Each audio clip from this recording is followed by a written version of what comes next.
speaking with Daisy Hildyard, who is the author of Hunters in the Snow. Did I say that right? Yes, I did. I'm sorry. Which is also great to buy as well, short story. Have you read that short story?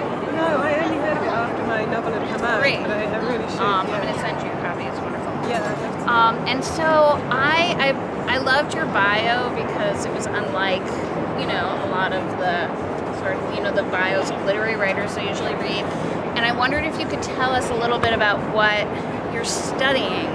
Is it scientific? It's like scientific language? So what I study is the history of science. But none of the material from my studies is at all anything to do with my book. Right. So I know. the way in which I read, the way in which I work is I look at scientists like Isaac Newton, probably is the most famous, so 17th century scientists, and I look at the way in which they write, so like the language they use, and how the language that they use affects the way we read it. So that's what I write on academically. Sort of very difficult to explain, I suppose, in a way, but does that make sense? Yeah, I do understand it. And then, I was really interested in your book. I told you that I listen to a lot of nonfiction, historical nonfiction audiobooks while I knit at night. That's what I do.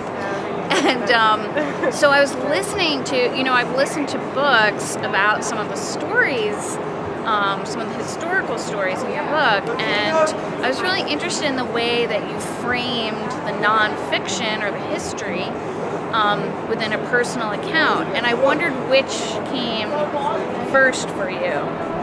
Which story did you, sort of like which came first, the chicken or the egg, the frame of the personal filter through which you give the history, or the history?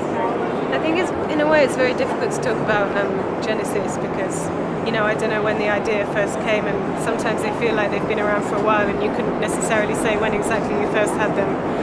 I certainly do remember reading the historical stories.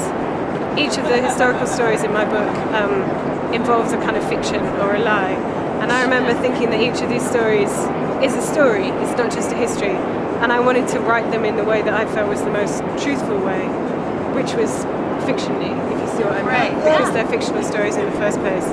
So in a way it came about through that, and I suppose the way in which it felt like that was the way it was to be written for me, I suppose. Right. It's kind of the closest I can get to this. Yes, it definitely makes sense. I see that. I mean, in the structure of the book, and I feel like I felt that.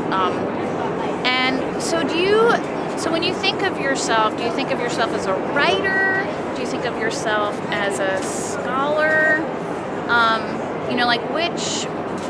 Which is the most comfortable for you in terms of thinking of? I was asking everyone this question about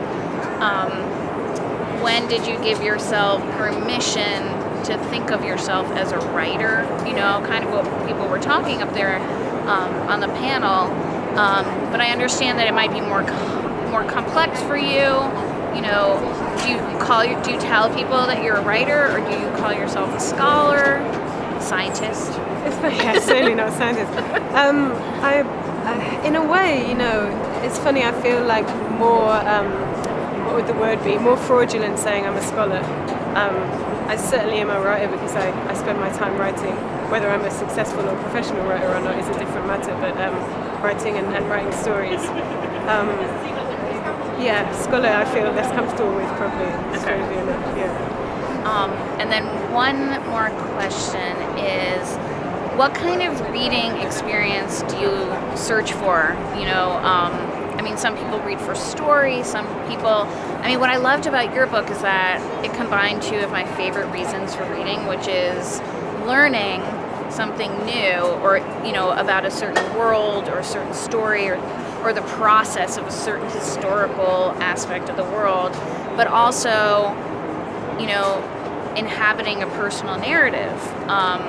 And so I just wondered, what is your ideal reading experience? What do you go to when you want to escape? Yeah. Well, I've always, probably the kind of most truthful answer would be that I've always read first stories since I was very, very young. I do remember, reading under the bedclothes when my mum had told me to stop, and even now I read a hell of a lot of very, very bad novels. I love stories.